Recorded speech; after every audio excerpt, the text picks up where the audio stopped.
Mas eu queria dizer uma coisa para você. Você sabia que nós estamos numa semana, na última semana, né, de uma. Eu costumo dizer, e já disse em vários locais, em vários grupos, que é uma guerra espiritual. Essa última eleição aqui do Brasil tornou-se uma guerra espiritual, exatamente. Dá uma impressão, se você analisar, que é o bem contra o mal, sabe? É uma coisa assim, ficou uma coisa restrita a dois grupos de etnia, sabe?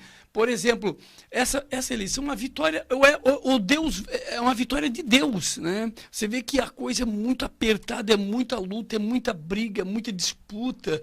São coisas assim terríveis. Um lado está com tudo, o outro lado tá sozinho, entende? Então, essa eleição, ela caracteriza assim, é o bem contra o mal.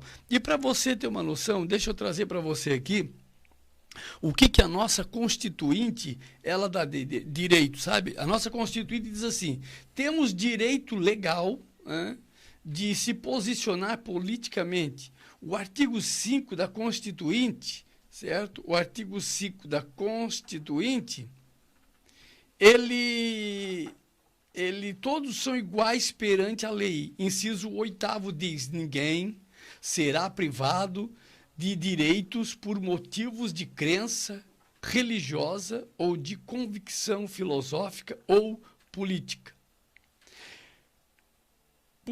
Por mais incômodo que seja para outras pessoas, nós temos esse direito, né? Não tem uma divergência. Ah, porque eu sou evangélico, eu não posso me envolver com política. Você deve ser a luz do mundo. Você é a luz do mundo, você tem que brilhar. É como o Samuel falou. A luz, ela está acumulada. Você tem que expandir, você tem que iluminar, não se edifica, não se coloca uma cidade. Você sabe por que colocava a cidade em cima do monte? Você sabe por quê? Por quê? Primeiro, ela tinha dois motivos. Primeiro, era para colocar a cidade em cima do monte para aproveitar as terras férteis que tinha embaixo, né? Então, se colocava ela em cima do monte. E o segundo era a segurança. Fazendo a cidade em cima do monte, as pessoas tinham mais segurança. Por quê? Porque dava para ver as pessoas subindo, né? O inimigo subindo, os habitantes lá em cima estavam mais seguros, porque viu os inimigos subindo. Então, e outra coisa, a cidade de noite era fácil, porque aquele tempo ali não tinha luz elétrica, então era fácil de ver a cidade de noite, porque todo mundo andava no escuro, né? Nas ruas andavam no escuro. Mas a gente trouxe alguma coisa aqui para relacionar para nós entrar nesse assunto, qual o posicionamento do cristão na política, certo? Olha só, antes de nós passar já para uma prática aqui que eu e Samuel trouxemos para você algum assunto, algum estudo que a gente fez ali, veja só. Eu não sei se você sabia, se não sabia, vai ficar sabendo, que em 374 depois de Cristo, com a influência cristã,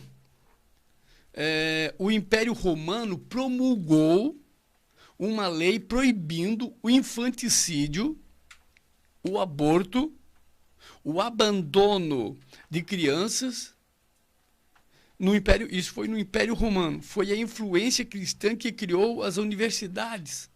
Foi a influência cristã que criou os hospitais, que sabe que o hospital vem de hospitalidade. Então, só para nós entrar assim uma introdução no qual a responsabilidade que um cristão tem de ter essa influência. Por quê?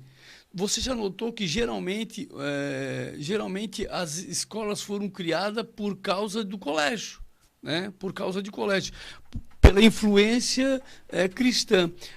Os hospitais também, por causa da caridade, né? Foram criados os hospitais por causa de uma influência cristã.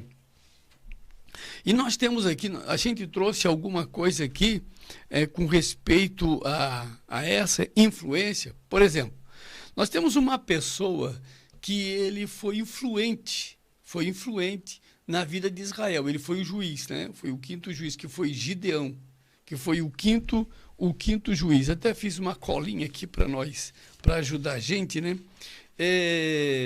Tá lá em Êxodo, né?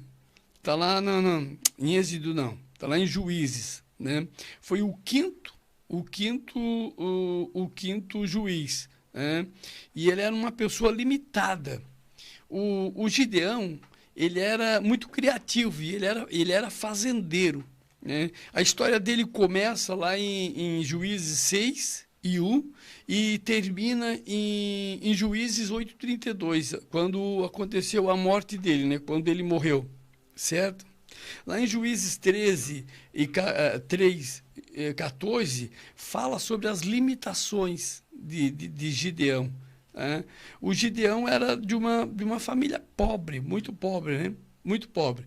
O Gideão, o maior problema dele foi com os medianitas. O Gideão, para você ter uma noção, né? Enquanto os midianitas estavam roubava todo o alimento dele, né? Toda a alimentação dele. E ele foi criativo. Por isso que o cristão tem que ser criativo. Ele foi criativo. Eles roubavam toda a alimentação. O que aconteceu? Existe a eira, onde eles malhavam ali o trigo, né? Batiam o trigo. Então, na eira, quando eles batiam com aquelas varas, né? E era legal porque daí subia a folha e o vento soprava na eira, né? Soprava o vento, ficava só os grãos de trigo. Acontece que ele levou, ele pensou, se eu continuar batendo ali, eu vou acabar perdendo, né? Eles vão me roubar. O que eu vou fazer? Eu vou fazer o seguinte, ele passou a malhar o trigo no lagar. E no lagar, o trigo, lá não se malha o trigo no lagar, lá se faz o vinho. Então os midianitas puxa vida, não pensaram que alguém estaria lá onde se malha o vinho, né? Esmagando ou malhando o trigo. Então foi uma estratégia dele, uma criatividade. Ele era um guri novo, foi uma criatividade dele, entendeu? O que acontece? Chamou a atenção de Deus. Chamou a atenção de Deus, né? Que, puxa vida, 6:1, quando ele foi lá no lagar, ele foi malhar o trigo, né? E então chamou a atenção dele, de Deus. Puxa, esse camarada tem um destaque.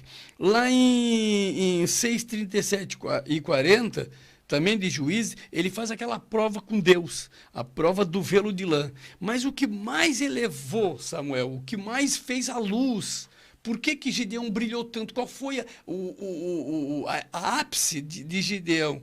O que Gideão deixou que até hoje todo mundo lembra?